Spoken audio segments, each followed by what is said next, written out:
Facebook page monetise सम्बन्धी यो दोस्रो भाग रहेको छ। तपाईँ साना क्रिएटर हुनुहुन्छ अथवा कन्टेन्ट क्रिएटर बन्ने सोचमा हुनुहुन्छ अनि फेसबुकबाट पैसा अर्निङ गर्ने सोचमा हुनुहुन्छ भने यो दोस्रो भागको भिडियो रहेको छ। म तपाईँलाई सुरुमा फेसबुक पेज कसरी प्रोफेसनल ड्यासबोर्डमा लाग्ने अनि भ्युज कसरी आउँछ, इङ्गेज कसरी आउँछ अनि तपाईँको फलोवर्स कसरी बढ्छ। सुरुमा तपाईँले आफ्नो कन्टेन्ट चाहिँ कपिराइट युज गर्नुहुन्न, आफैले कन्टेन्ट क्रिएट गर्नुपर्ने हुन्छ। त्यसको लागि तपाईँले सुरुमा आफ्नो फेसबुक पेज अथवा फेसबुक अकाउन्ट प्रोफेसनल ड्यासबोर्डमा लग्नुपर्ने हुन्छ। सिकौँ यो भिडियोबाट। तपाईँ यो भिडियो अन्तिमसम्म हेर्नु होला। अब सुरुमा म तपाईँलाई मेरो फेसबुक अकाउन्टमा लग्दैछु। मेरो फेसबुक अकाउन्ट प्रोफेसनल ड्यासबोर्ड कसरी बनाउने त्यो पनि सिकाउँदैछु र म अब फेसबुकमा जाँदैछु। यो मेरो पसलको नामको फेसबुक रहेको छ। यो सुरुमा तपाईँको फेसबुक यो अवस्थामा छ है। यो सुनकुसी मोबाइल भन्ने मेरो आफ्नो पसलको फेसबुक रहेको छ। यो यस्तो अवस्थामा तपाईँको फेसबुक अकाउन्ट अथवा फेसबुक पेज छ भने तपाईँले यसलाई प्रोफेसनल ड्यासबोर्डमा लग्नुपर्ने हुन्छ। त्यसको लागि तपाईँ के गर्नुहुन्छ थाहा छ? सुरुमा यहाँ 3 धर्का दिएको छ, देख्नुहुन्छ। यहाँ सुरुमा तपाईँले यहाँ 3 डट देख्नुहुन्छ। त्यसपछि यहाँ स्क्रोल डाउन गर्नुहोस् र यहाँ तपाईँले टर्न अन प्रोफेसनल मोड भन्ने अप्सन छ, तपाईँ यहाँ जानुहोला। त्यसपछि यो इन्टरफेस आउँछ। त्यसपछि यो अप्सन आउँछ, live up your profile with free tools भनेको छ।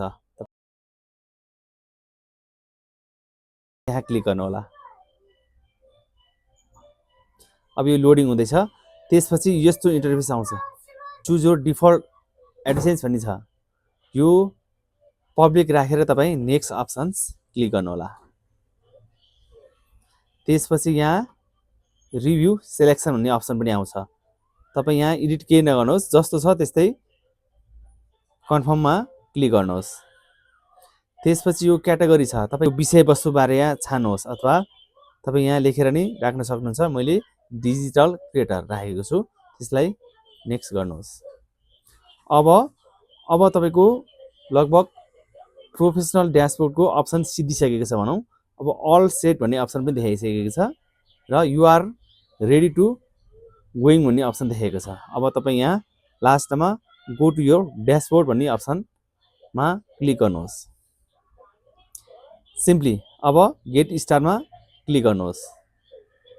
अब यहाँनिर तपाईँको यो प्रोफेसनल ड्यासबोर्डको अप्सन अब खुलिसकेको छ। तपाईँ देख्नुभयो यहाँ देखाइएको छ। अब मेरोमा भ्युज कति देखाइएको छ? 0 भ्युज देखाइएको छ। त्यसमा इन्स्टेन्समा जानुहोस्, तपाईँ भ्युज 0 छ।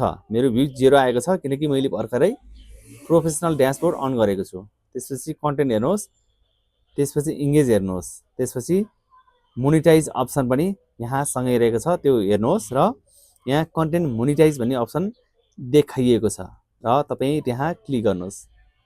अब यो चाहिँ तपाईँको फेसबुकले दिने कन्टेन्ट मोनिटाइजेसन अप्सन हो। यो अप्सन तपाईँले क्लिक गरिसकेपछि यहाँ कुनै अप्सन देखाइएको छैन। यहाँ अप्सन ब्ल्याङ्क रहेको छ। अब तपाईँले सिम्पली तपाईँको अघिको फेसबुक अकाउन्टलाई पुरा हटाउनुहोस्। फेसबुक अकाउन्ट हटाएर फेरि फेसबुकमा जानुहोस् अनि तपाईँको अकाउन्ट अब के छ भने अब यहाँ ड्यासबोर्ड भन्ने अप्सन खुलिसकेको छ। तपाईँ ड्यासबोर्डमा जानुहोला। अब भ्युज आएको छैन। तपाईँले अब मजाले आफ्नो फेसबुकमा कन्टेन्टहरू मजाले हाल्न सक्नुहुन्छ अनि भ्युज ग्रो गर्न सक्नुहुन्छ। बाँकी अर्को भागमा